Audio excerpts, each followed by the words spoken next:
Hi everyone, thanks for joining me here in my kitchen.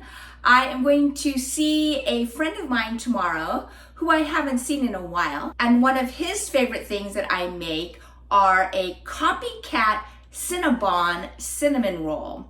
If you are not familiar, Cinnabon is a brand of cinnamon rolls you find often in malls, and they're ginormous and they're soft and ooey and gooey and they're covered with a cream cheese frosting. Before I was diagnosed as pre-diabetic, I made them all the time. I have not made them in a really long time. And so come eat with me, Lorianne Lee, as we make a Copycat Cinnabon cinnamon roll.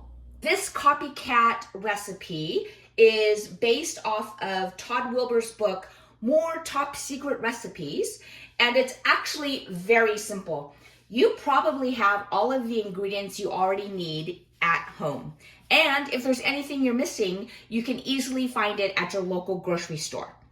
For the actual dough of these cinnamon rolls, we will be making a yeasted dough. And so, of course, we will need some yeast. And I use Fleischmann's active dry yeast. You find this in the baking aisle. And I buy these big jars, but you can also buy little pouches where each pouch is 2 1/4 teaspoons. So this just stays in my refrigerator and it's ready whenever I want to bake something that needs yeast. We will use some lukewarm milk, whole milk, which I will warm up in the microwave.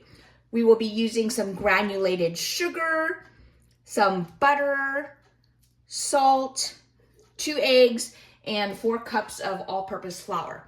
So that will make up the actual dough.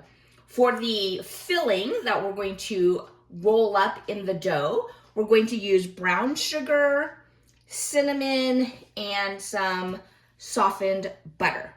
And then, one of the favorite parts of this recipe is the cream cheese frosting.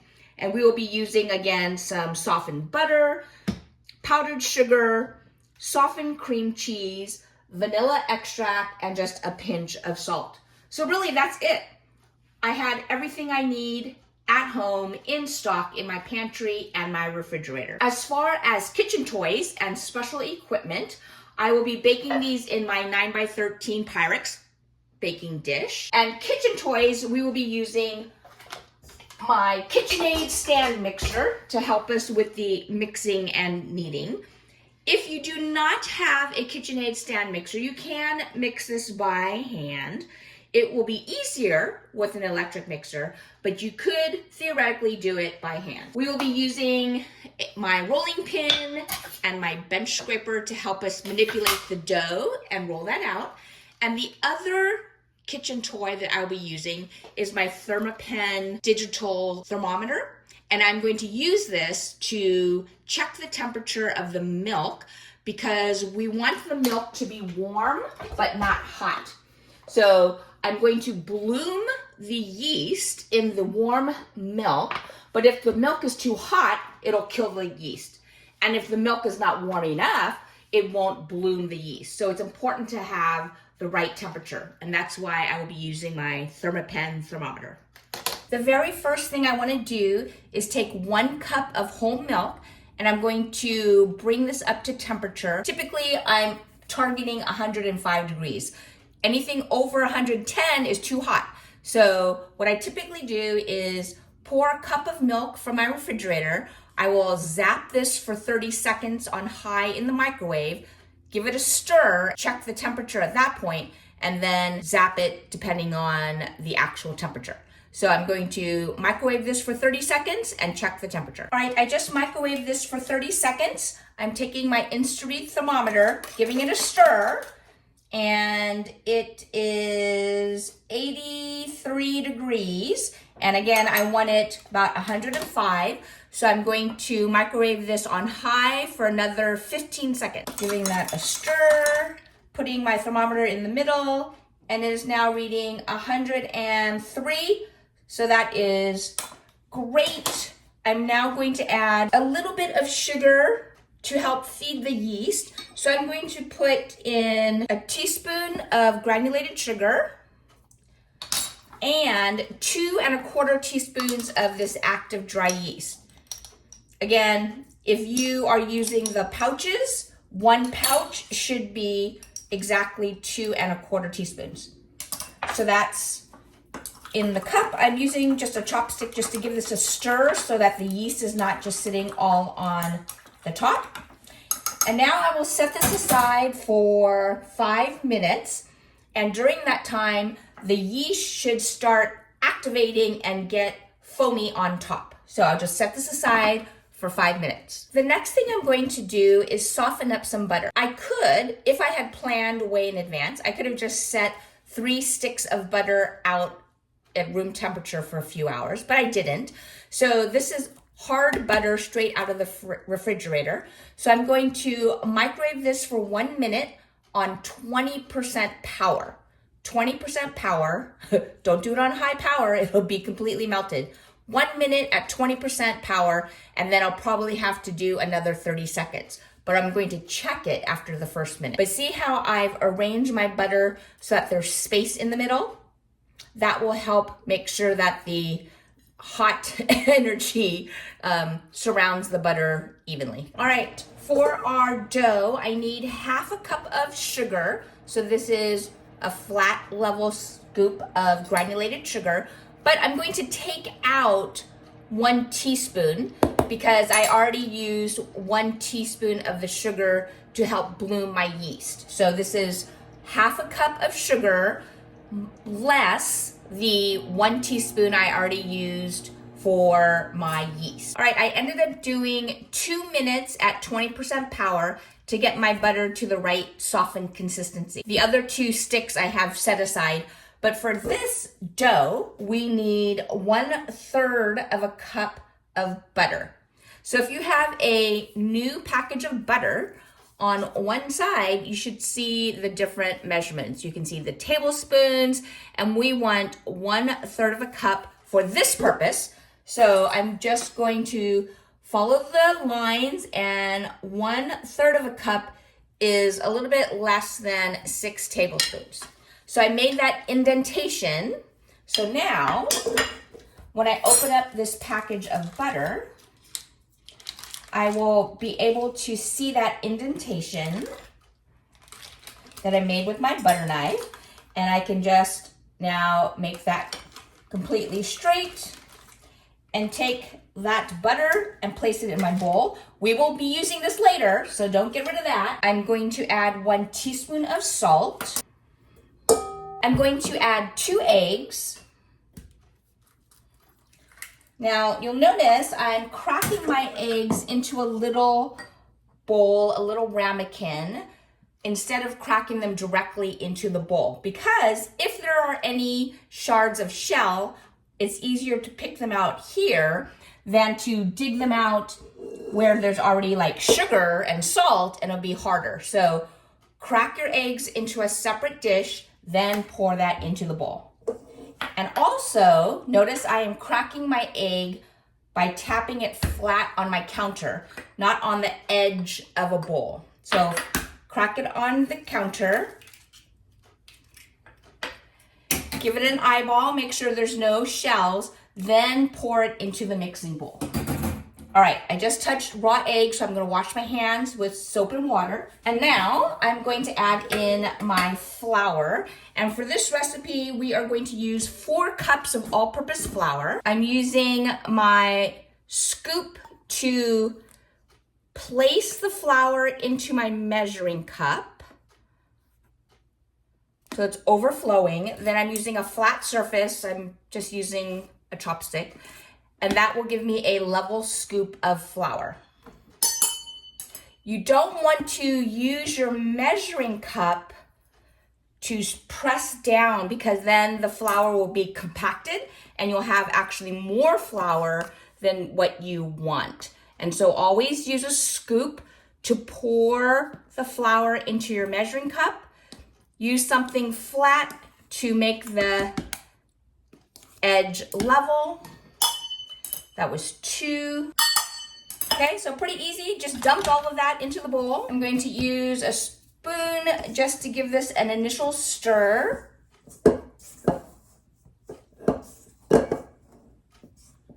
Wait, did I add the salt? I can't remember. Did I add salt? Usually I move my ingredients to the side. Let me think. I already added salt. Okay. Retracing my steps. I did the sugar and salt first. I'm just giving these an initial stir. Kind of looks like cheese. That yolk was very yellow. Okay, let me get these things out of the way because we're not going to need them yet. All right, this was our lukewarm milk that we added 1 teaspoon of sugar and 2 1/4 teaspoons of active yeast. And now you can see there's a foam layer on top. That's because the yeast is alive and active and it's blooming. It has eaten up that sugar and said, nom, nom, nom, nom, and it's growing. So that's what we want. It smells a little bit, if you've ever baked bread, it has that yeasty smell to it. So here's a close-up of the side. You can see air bubbles, that the yeast is happy and thriving and doing its business. The yeast is eating the sugar and it is bloomed. So now we're gonna take this cup of liquid and add it into our bowl. We're going to use our KitchenAid stand mixer to do the work for us. So we're going to actually use the dough hook. Now, instead of using my spoon, which I showed you earlier, I could have just used the dough hook to get this started. So my dough hook is on. I'm going to turn this on medium-low, just to really make sure all of this is mixed together. And now I'm going to add in my happy yeast milk mixture.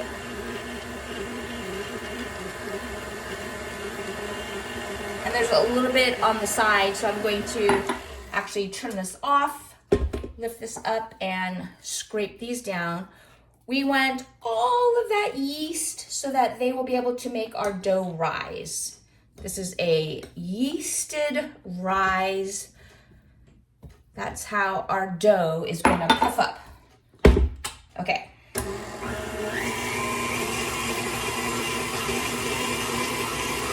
We just want to make sure that everything is fully incorporated. Once the dough comes apart from the sides and is in one piece, we will take it out and let it rest. It looks pretty good, but I see some bits and pieces of dry flour on the bottom. So I'm actually going to use this silicone bowl scraper.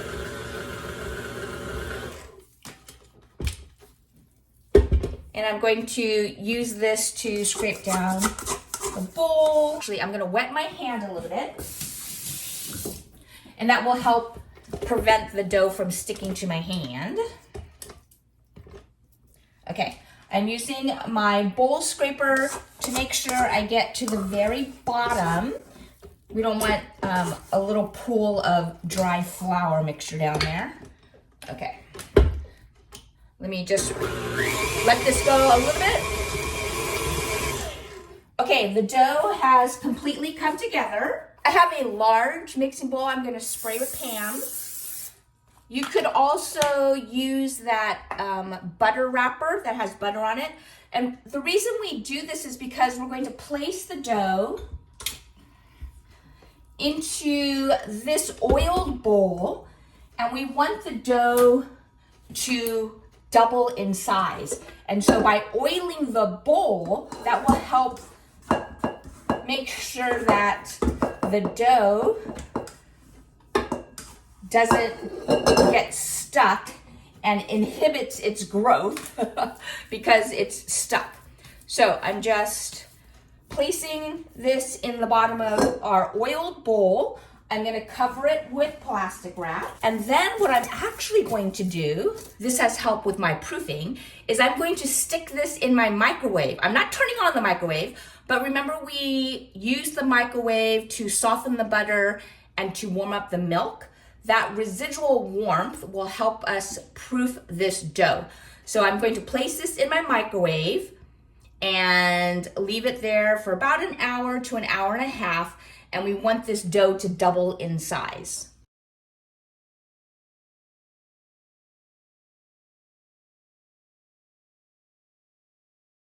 All right, it has been an hour and a half. The dough has definitely doubled in size. We're going to lightly flour our surface, very lightly. I'm spreading that around.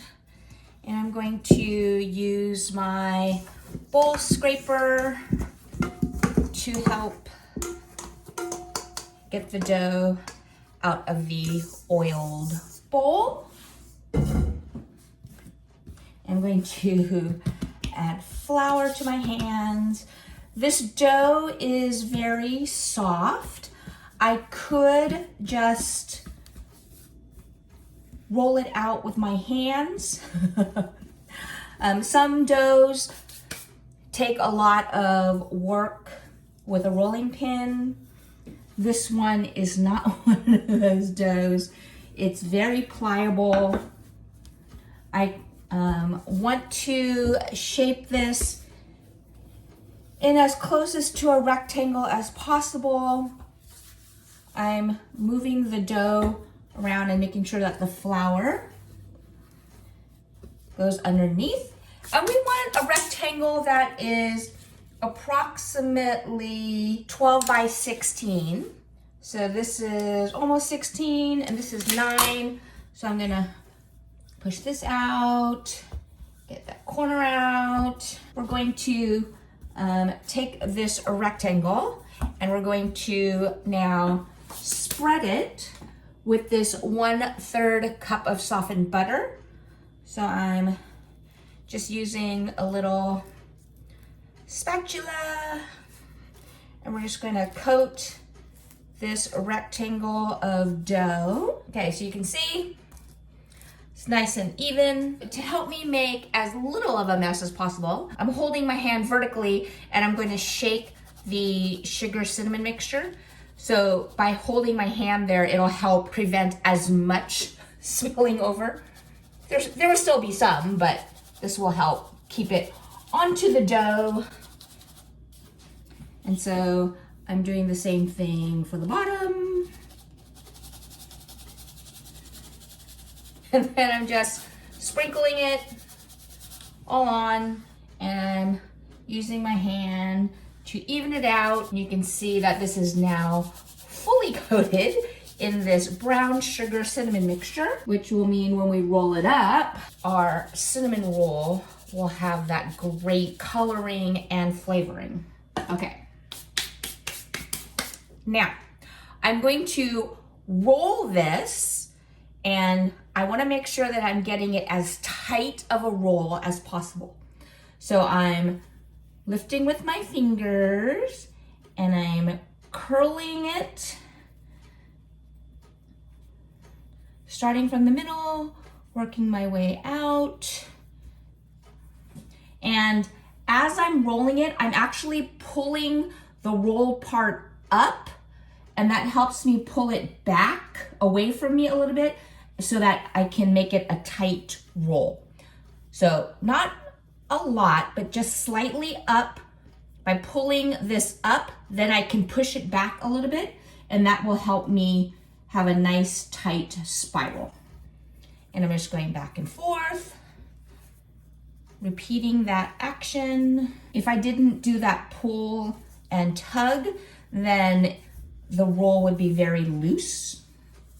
So I'm gonna just keep that going. It feels nice and tight.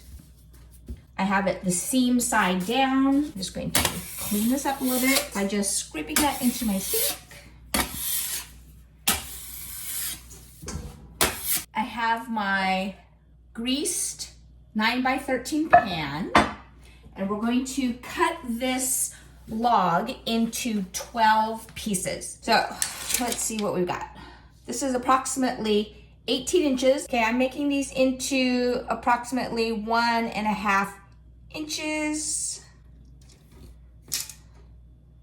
1.5 inches. I have my pieces, and now I want to line them up in my pan. And I know from experience that the middle pieces I will want to put around the edges because these middle pieces are a little bit thicker than the ends. So I am going to start with these around the corners. Okay? And then I am putting these around.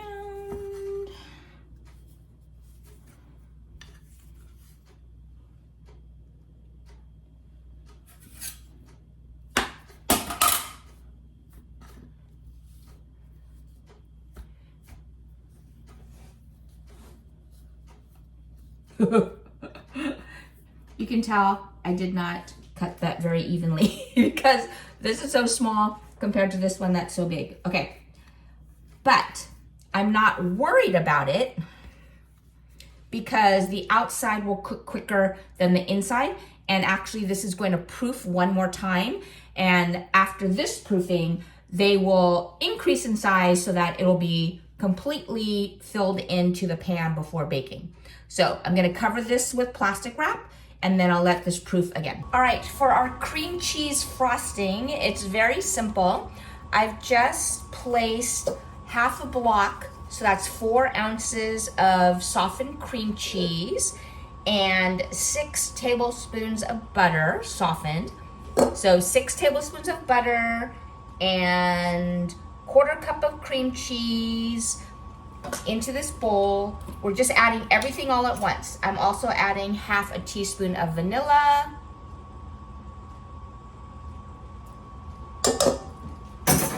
I will add just a pinch of salt. It's 1/8 of a teaspoon, so just a pinch. And then I'm adding in 1.5 cups of powdered sugar or confectioner's sugar. And that's it. And I'm using the paddle attachment. Now, I have 1.5 cups of powdered sugar. If I crank this up, I will have powdered sugar all over my kitchen. So I'm gonna start it off very low. And it's amazing that cream cheese frosting comes together so well. When you look at it, just the ingredients, I would think, you might think, wow, this is so dry, it's never gonna come together. It needs more liquid. But trust the process. It actually works. And so now you can see that it's starting to come together. So I'm gonna turn up the speed.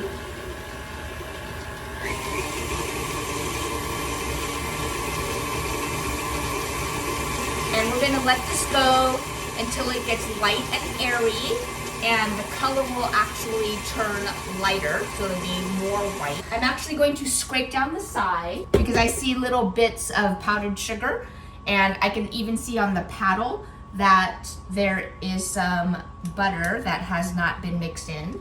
So I will scrape this down. We want to make sure we get all of that powdered sugar incorporated so that it is sweet. And we want all of the cream cheese added in so we get a little bit of tartness. I'm using my little silicone spatula to scrape down the insides of this paddle attachment. Whoops, a little bit got on the outside of the bowl. Let me taste that. Yum! Cream cheese frosting is so delicious. All right. That looks perfect. So I'm releasing the paddle and I'm just gonna hit it on the side of the bowl. And that will have shaken off most of the frosting from the paddle. And I'm just using the spatula to get the rest, because trust me, you're gonna want every last bit of this cream cheese frosting on our cinnamon rolls. Some of my friends who love cream cheese frosting, when I make this recipe, I sometimes will do 1.5 or even double the cream cheese frosting. a single recipe of the frosting is actually plenty. But if you want to be extra decadent, you could do 1.5 or 2 times the frosting, and then you can actually have so much frosting that you can't even see the cinnamon rolls. We have done that before. It's just so delicious. So there's our cream cheese frosting. I'm just gonna cover it with plastic wrap so it doesn't dry out. And then once our cinnamon rolls are baked, then we can lather them with this awesome frosting and then eat them. All right, the 25-minute timer just went off. My house smells amazing. The cinnamon, oh, it smells so good. And you can see how my uneven cuts made these 2 small ones, whereas the outsides are super ginormous. But I think that will work out to my advantage. I definitely think these are not done, so I'm gonna put them back in for a few minutes to get a little bit more color. We don't want raw dough in the middle. I just finished another 5 minutes, and so that was a total of 30 minutes. These look good. So after a total of 30 minutes, these look done. So there's the top view. Yes, you can see that I did not portion them quite as accurately as I could have, but by positioning the larger ones on the outside and the smaller ones on the inside, they all got cooked because they all increased in size in the last proofing. So now it is time for frosting. So these are piping hot. You don't need to let them cool before frosting. I'm just running my offset spatula around the edge to make sure that there's no sticking. So we did make just 1 full batch of frosting. Like I said, sometimes I have made 1.5 and even 2 times the amount of frosting, but I'm trying to be good, relatively good, because even 1 portion of the frosting is still a lot of sugar. But I made these Copycat Cinnabons because I'm going to see a friend I haven't seen in a while, and this is one of his favorite items that I've made in the past.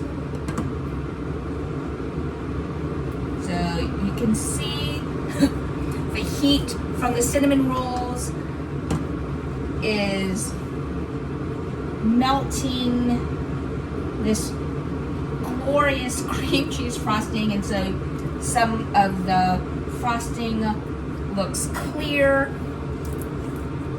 but don't worry, when it cools down it will solidify the parts that have melted. And you can see, ooh, the gooiness of the frosting that's falling between the cracks.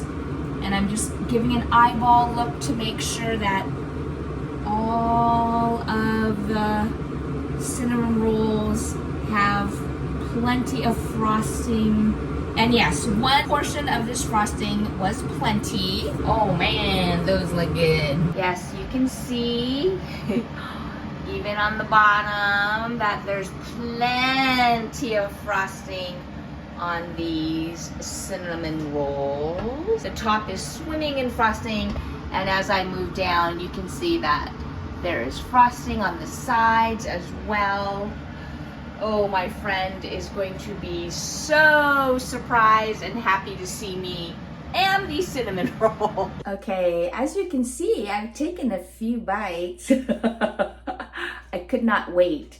So let's take a look at this Copycat Cinnabon cinnamon roll with the cream cheese frosting oozing down the sides.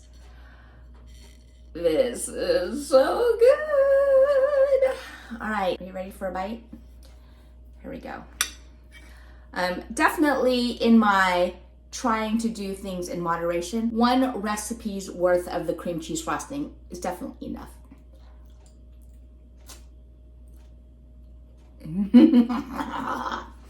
Yummy, yummy, yummy.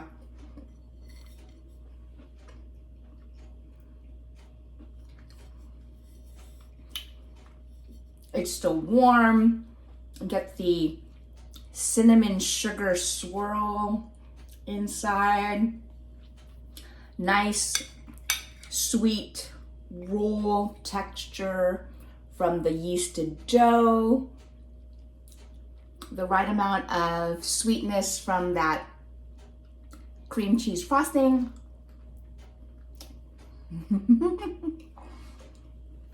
I just want to lick the fork because it's so good. This recipe is so easy. Actually, I'm not sure if it's good. Let me take another bite to check for you.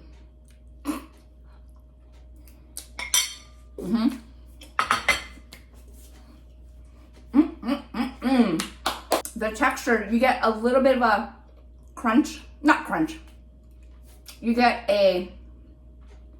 bite the outside, or it has the toasty edges, and you get that breakage of the bun with all that sugar that has been caramelized. And then the cinnamon sugar butter paste that we made that is rolled up and just in each and every bite. And again, that frosting, gotta love cream cheese frosting. So easy, really. If you have that KitchenAid stand mixer, just made this super easy. You saw I just threw it all pretty much right into the bowl. It didn't even need to knead. It didn't even need to knead for a long time. Just really once the dough came together, plop it into that oiled bowl to double in size. We rolled it out, spread on the filling, cut that into pieces, and you can see even if I didn't cut them equally and the sizes were different, you can just arrange them into the pan so that the larger pieces are on the outside. It filled in on that second proof and it all baked wonderfully together. I had impatience and didn't even wait for it to cool at all. I frosted it while the cinnamon rolls were piping hot. You could wait a little bit if you want, but really it doesn't matter. The sooner you can get that frosting on and start eating, the better. So thanks again for joining me. I hope you try this recipe. It's super easy and it's so delicious. I'm gonna go eat some more, do a happy dance. Don't forget to like and subscribe. Check out this other video. You might like this one too. Thanks again for joining me. I'll see you next time. Come eat with me, Lorianne Lee.